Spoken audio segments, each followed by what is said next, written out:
ये अहमदाबाद का एसवीपी अस्पताल है। हम आपको बता दें कि प्रधानमंत्री नरेंद्र मोदी ने इस अस्पताल का उद्घाटन किया था और कहा था कि दुनिया के बड़े अस्पतालों में इसका शुमार किया जाएगा। फ़िलहाल देश के बड़े अस्पतालों में इसका शुमार किया जाएगा, ये बात भी उन्होंने कही थी। लेकिन सबसे हैरानी की बात है, आज हम आपको ये बताएंगे कि कोरोना को लेकर पूरा देश, पूरी दुनिया लड़ रही है, लेकिन ऐसे में इस अस्पताल में, जिसे प्रधानमंत्री नरेंद्र मोदी ने देश के सबसे अच्छे अस्पतालों में से एक अस्पताल बताया था, यहाँ का resident doctor, medical team, paramedical team जो है वो आज हड़ताल पर चले गए।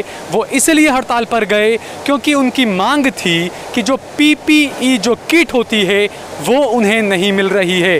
कोरोना के काफ़ी मरीजों को यहाँ पे लाया जाता है, लेकिन ऐसे में ये गुजरात मॉडल है कि यहाँ पर जो है वो मेडिकल टीम को पीपीई किट नहीं मिल रही थी और इस वजह से यहाँ के डॉक्टरों को, यहाँ की मेडिकल टीम को, यहाँ की पैरामेडिकल टीम को जो है वो हड़ताल पर जाना पड़ा।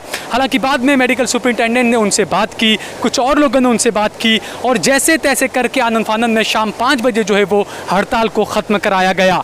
लेकिन ये हैरानी की बात है, जहाँ एक तरफ बड़ी बड़ी बातें, बड़े बड़े दावे, बड़े बड़े वादे किए जा रहे हैं सरकारों की तरफ से, और ऐसे में गुजरात के अहमदाबाद शहर में इतने बड़े अस्पताल में मेडिकल टीम को पीपीई किट नहीं मिल पाना, ये अपने आप में एक बड़ा सवाल है। तो क्या माना जाए, सरकार के जो बड़े बड़े दावे थे वो सभी दावे खोखले नहीं हैं। इसके अलावा हम आपको दिखा रहे हैं कि अहमदाबाद के सिविल अस्पताल में कोरोना के मरीजों को ले जाया जाता है तो वहाँ पर मरीजों के साथ क्या बर्ताव किया जाता है, आप वो भी सुनिए इस मरीज की ज़बानी। अस्सलाम वालेकुम, मैं हूँ आबिद हकीम।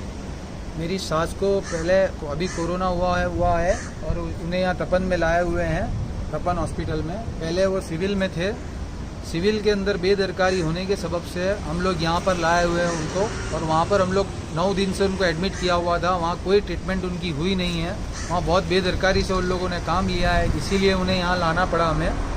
और उनको जब पेशाब लगती थी तो वहाँ पे नर्स को वो बुलाते थे तो नर्स कहती थी कि तुम यहीं कर दो, पेशाब और टॉयलेट दोनों। इस तरह की बेदरकारी होती थी और उनको कोई कुछ खाना यानी किसी भी चीज़ की ट्रीटमेंट सही ढंग से नहीं होती थी, डॉक्टर भी सही जवाब नहीं देते थे। हम उनको सामान पहुंचाने की कोशिश करते थे तो वो सामान भी वो लोग नहीं पहुंचाते थे उनको। खाती हुई हालत में जब वो जाते थे तो वो गिर गए 1-2 बार, तो हमने वो कंप्लेंट भी करी वहाँ पे कि भाई हमारी मदर इस तरीके से गिर गए, तो उन्होंने कहा हम कुछ नहीं कर सकते। और वहाँ पे ऑलरेडी वार्ड के पास ही बिल्कुल कचरा जमा कर रहे हैं और यूरिन फेंक रहे हैं। तो मैंने सिस्टर को पूछा कि सिस्टर ये किस चीज़ का, मतलब ये पानी किस चीज़ का है, तो सिस्टर ने बोला ये यूरिन है। तो वो बहुत, सिस्टर वहाँ पे खुद कह रही है कि पेशेंटों को ले जाओ नहीं तो मर जाएंगे पेशेंट यहाँ पे। और उन्होंने एक केस वहाँ पर ऐसा देखा कि एक जिंदा औरत को वो लोग प्लास्टिक चढ़ा के उनको लपेट दिया, कफन की टाइप का उनका पूरा बना दिया बॉडी, और वो बॉडी को उनका रिश्तेदार आया और उसने देखा और वो मूवमेंट कर रहा था, फिर खोला तो वो पेशेंट जिंदा था ऑलरेडी। इस तरह की बेदरकारी हो रही है और ख़ास करके मुसलमानों के साथ ज़्यादा से ज़्यादा बेदरकारी हो रही है।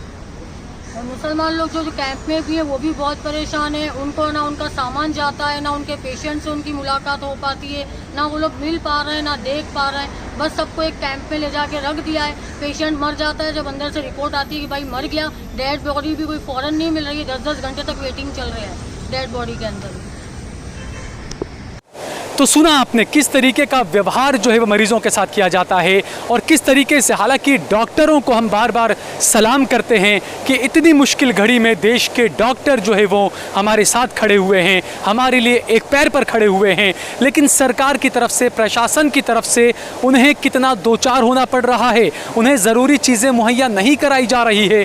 यही गुजरात मॉडल है और यही हमारे देश की कामयाबी जो कहते हैं, जो खुद अपनी पीठ थपथपाते हैं, लेकिन हकीकत क्या है वो आज सभी के सामने है।